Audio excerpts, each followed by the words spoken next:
Whoa, it's dark. It's really dark again, isn't it? Honestly, every time I try filming, it's bloody dark. Hey guys, welcome back to my channel. For those that are new to my channel, hi, I am Nina. Today I thought I'd do kind of like a sit down chat. Well, I mean, like, all of my videos are me sat down, but you know, a more personal approach. And my first video that I put up on YouTube, not my vlogs but my sit down talk to the camera one, was about growing up as a British Asian. Overwhelmingly I got a lot of messages, comments in response to that video thanking me for it and saying how it has inspired them and that they feel the same about my experiences as a British Asian and theirs too. So I think I'm gonna make another video, hence this one, on the underrepresentation of Southeast Asians in the media, because recently I've been kind of like delving into this subject area. I've had meetings with people within the media industry about underrepresentation of certain minority groups. I've heard the reasons behind why there is underrepresentation, the changes they're trying to make to encourage more representation. I thought I'd share this with you guys and see what you think. Maybe like encourage you guys to go for like a career in the media industry if you wish to and are slightly afraid or scared of delving into that area. Why is representation important? So representation in the media is so important because the media is so big in our society now. It's globally accessible. People watch the telly, they watch YouTube, they're on their phones all the time. There's just technology everywhere. Now it's become that media is a source of socialization. We're exposed to it all the time and it's become a structural agency in shaping our understanding of the world and how one behaves in a society. Representation of groups of people, whether that be by race, age, disability,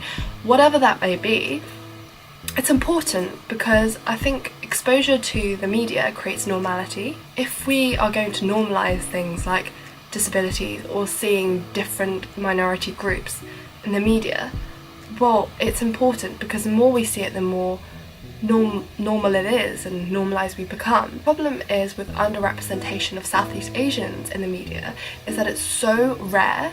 Like, I think an actress, Gemma Chan, said it's more likely you'll see an alien in a movie than a Chinese female, which I thought was just hilarious because it's true.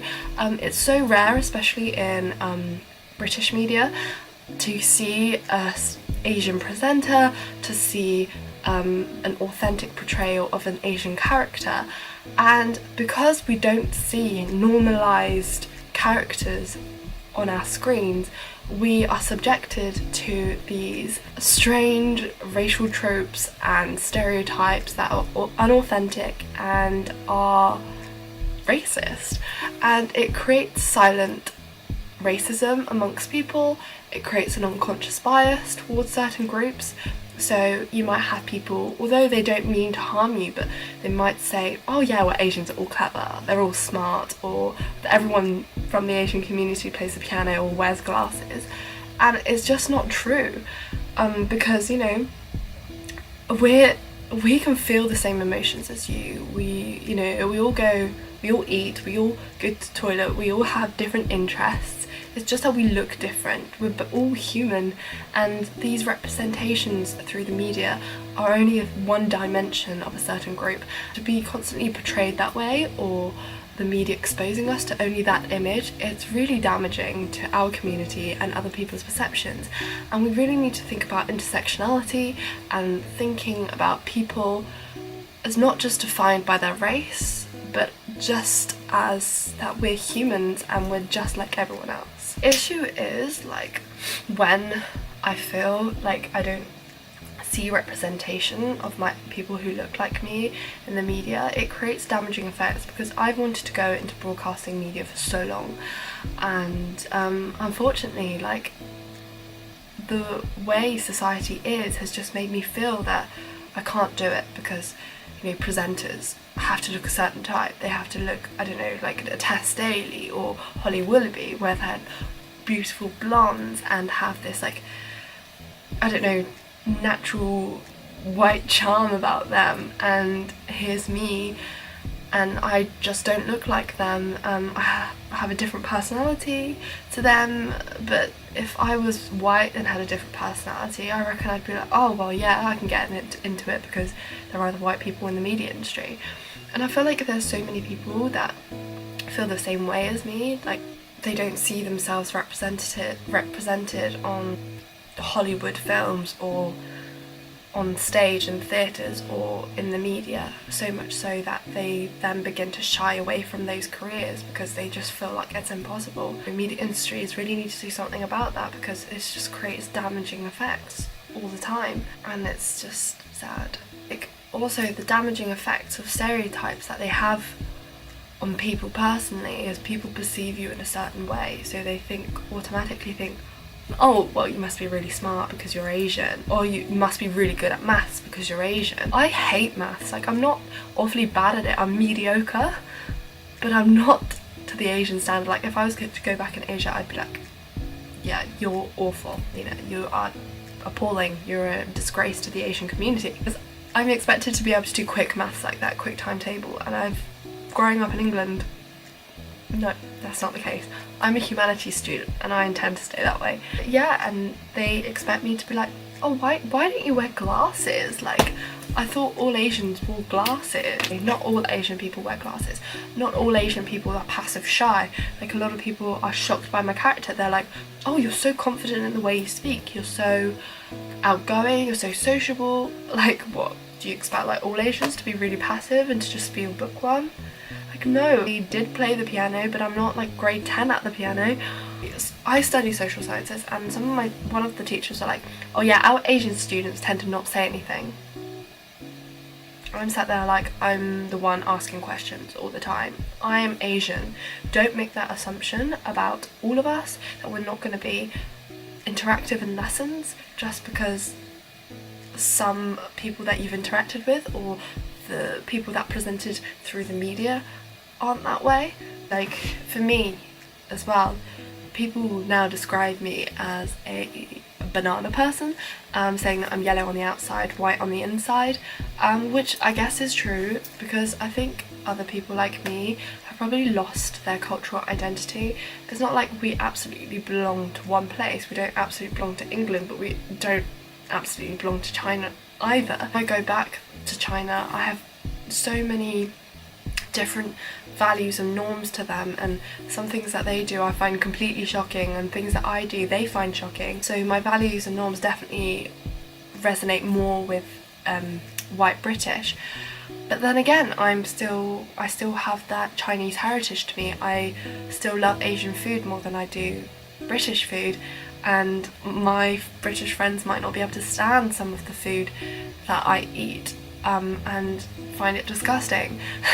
But, you know, having that Asian representation and Asian people to talk to and being like, oh, like sharing, even if it's over food or appreciation of something, it gives you that comfort, that sort of reassurance basically, that, you know, what you like is okay and you're not weird, and it's not like you don't fit in. Because I feel like sometimes being of another culture, you might feel at times when your values differ from that other person, you feel like, I don't fit in, I don't absolutely fit in, and that's really sad because you do.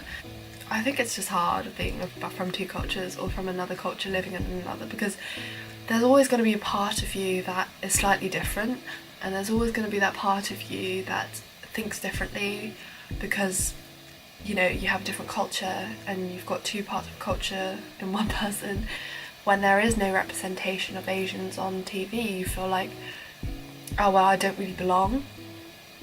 And that's really sad, because you do belong, and if you're talented then of course you belong. Just having that reassurance that, you know, you can do it, and there's other people there around you that are the same as you, and there's people that look like you, and there's people that have the same values as you, and I just feel like that just makes you feel a whole lot better when you have something to relate to. I was talking to someone in the media today, and So the reason that there's so little underrepresentation is because there is underrepresentation, and then people are shying away from trying and pursuing roles in the arts, because it's so much easier just to go down the academia route. So the talent pool is already small, and to get it going even more is just harder. So I just feel like if you have a passion for it, just go for it, just pursue your dreams and don't let anything get in the way. And we need more Asian faces on TV, so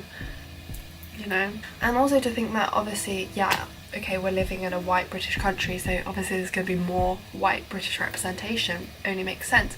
But you've got to realise that there's over 4 million people, 4 million Asians and British Asians residing in the UK, compared to, I think there's like just over 1 million for black and black British, so that's 4 times as much. But there's more black representation than there is Asian representation, and it's just so weird. So the problem in British media is that there's no representatives of the Southeast Asian community on telly, or when there is, it's really rare. Like since, I don't know, forever, like years ago, I read this like crazy statistic, and like recent portrayals of like certain films and things which are based on Asian communities or have an Asian background, it's been played by Western actors. Like films have completely been whitewashed. There was a recent production called In Depths of Dead Love, which is based on a Asian mythical tale and is supposed to have an all-Asian cast, but unfortunately it was played by British white people, which is just ridiculous in itself. And there was a protest, I believe, last year in London outside the theatre saying this is completely wrong, like why are you whitewashing a perfectly fine Asian tale and Asian cast? Like why are you not employing Asian actors and actresses? It's just so wrong. And there's this new film that stars Scarlett Johansson, and it's based on a Japanese anime character, and she's a white female playing an Asian woman. It's just something so wrong about that. There's a double standard problem in the UK as well, where British commissioners, producers are saying, yes, we need more Southeast Asian people, so then they employ these Southeast Asian actresses or representatives on screen, but then they have this racist spin on it and have stereotypical images of them, and it's just this double standard that is just so wrong. Lack of Southeast Asian representatives also means a lack of good work, recognition of good work. Like, because of our unconscious biases, I feel like certain groups of people who have perfectly good talent are dismissed of their talent because of an unconscious bias, and that is another problem. Representation is so needed to reassure people, to make people feel like they're in a safe space and that it's okay to be who they are. Okay guys, that's the end of my video. I hope you found that relatable. I was kind of just ranting, but you know, sometimes you've got to let it out. You know, I hope some of you feel the same way, and yeah, I'll see you in my next video. Bye!